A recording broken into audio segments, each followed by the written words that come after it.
My name is Scott Wilkinson. I'm a professional body piercer, and I have been since 1994. Now, I've been piercing a long time, and I've seen a lot of crazy piercings, and a lot of terrible ones, too. And that's what we're doing on the show. We're taking a look at all the terrible ones, and I'm reacting, so stay tuned.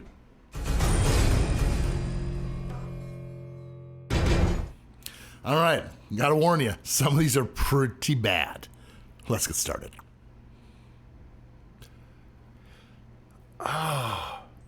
Now, I can guarantee you this was not the intent. You can see it's coming out the bottom of the nostril. They went the long way through the cartilage. I guarantee you this hurt. And look at the size of the ring. That's not a small ring. This took some work to mess up this bad. Congratulations, who messed up this nose.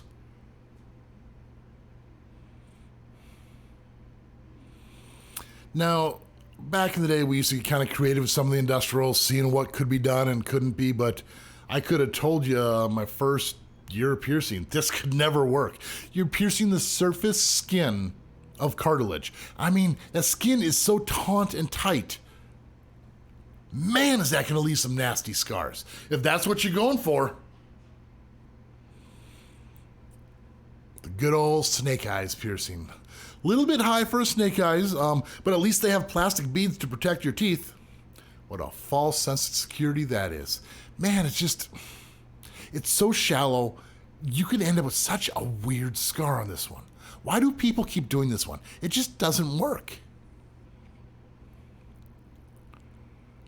What do we have? Oh yeah, you gotta clamp the tongue with a nice hair clip. Good thinking. I'm sure it's been sterilized properly. Now, what are they going to be doing here? Piercing from the bottom up because, well, nope, top down. They're obviously very experienced. Jesus. She looks dead. Halfway in. Let's see if we can finish. It's too far into the... I bet it goes through the bottom lip. Did they get all the way through? Did they break her neck? Now, a professional, the jewelry would already be in and done and screwed on, and they would be smiling and looking in the mirror. Still working on that needle, though, here.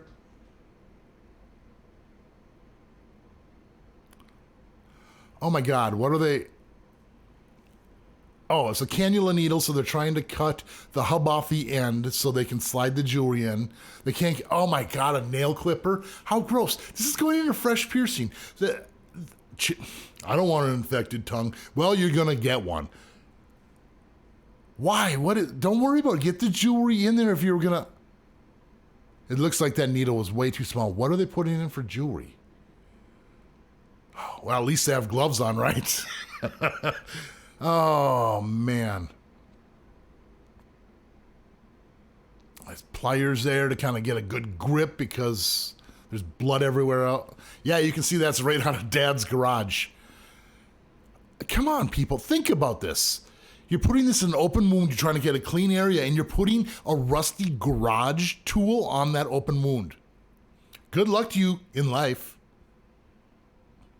So this is part 3, I guess. No one knows what's going on here.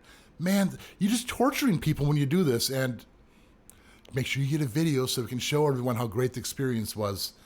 Or get blasted all over the internet. Terrible. Look at the background there. There's stuff all over. This is not a... Is that guy even wearing pants? Yeah. She's in shock. She's like, what are you guys doing? Wasn't this supposed to be over like 10 minutes ago? Yeah, this is terrible. Now, if you had the right size gloves, you could get a better grip. For the proper gloves, the proper tools. If you go to a professional, you could have had multiple piercings done. God, this looks just like right out of a horror movie. Like you're torturing someone. Like, oh, we paralyze them from the neck down. They can't move. There's a movie like that. It's called Strangeland. It looks like this is right out of the movie Strangeland. Oh. So It's not the worst thing we're looking at today, but when you have a surface piercing on the wrist here, you need to use a surface bar. Some people think that using this PTFE with this plastic bar in there is gonna make it heal. But look at how white that tissue is all the way around there. That's not gonna heal. Now, once in a blue moon, you're gonna find someone, oh, my friend so-and-so healed it up, and like, just because someone healed it up doesn't mean everyone else can. It's always those people who can heal it up and they tell everyone this is a good idea. It's a terrible idea. Vampire bites, clavicle piercings, done wrong. Yeah, absolutely. Looks like straight bars. Look at how that tissue is popping out there. You think they have a chance? You know they don't. The nice thing is, you know, this area is not that painful to pierce, but if they're using straight barbells, they're obviously not using quality needles, and I guarantee you this really hurt. It looks like they're placed properly.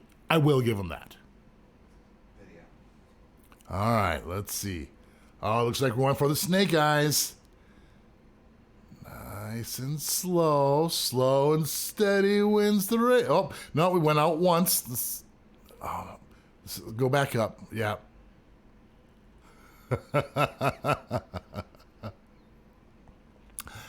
Oh.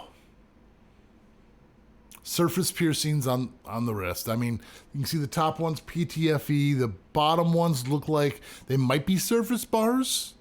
But if you don't take care of your piercings, they're not going to heal. Something seriously went wrong. You either went swimming, it's some sort of chemical being introduced, like fabric softener. This is terrible. You have to go talk to your piercer. Like, we have these grand ideas like, oh, I'm going to have all these pink gems right up my arm or down my arm. It would look beautiful if you can heal it. One at a time. Find the best piercer you can and make sure you take care of these piercings. Even a good piercer, things can go bad if you don't take care of them. All right. Now there's a mod called Elf Ears where you cut and remove the tissue and they get sewn together where it's like a nice pointy ear. I have no idea why people think you can do a short industrial, pinch it together, and it's going to heal like that. You can see how everything's pulling on there. That is not comfortable. That is never going to be comfortable, and it is going to leave a wicked, crazy scar on the top of your ear. Now, the rest of the piercings look good. The conch ring could be a little bit smaller. The other lobe piercings look great. But don't do this.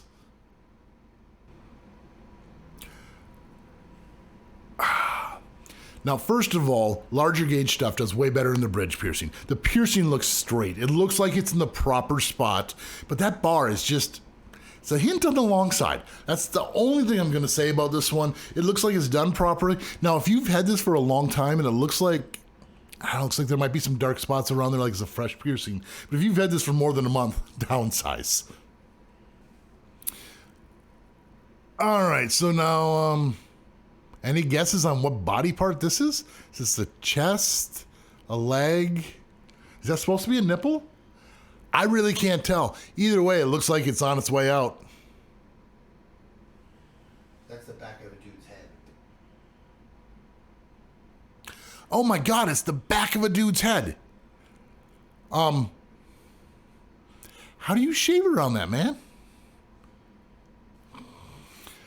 And we're looking at a butterfly back earring. This is the thing that everyone always gets pierced with these guns. And, you clean your piercing. It's growing over. It's too tight. It's the reason why butterfly backs should be just banned. They're terrible. I told you they're going to be bad. And some of these were pretty rough. Now, stop doing piercings at home. It's that simple. Go to a professional. You're going to have a happy experience. And you won't be featured on the show. Now, if you enjoy videos like this, hit the like, hit the subscribe, and of course, keep putting holes in your body. We'll see you all in the next video.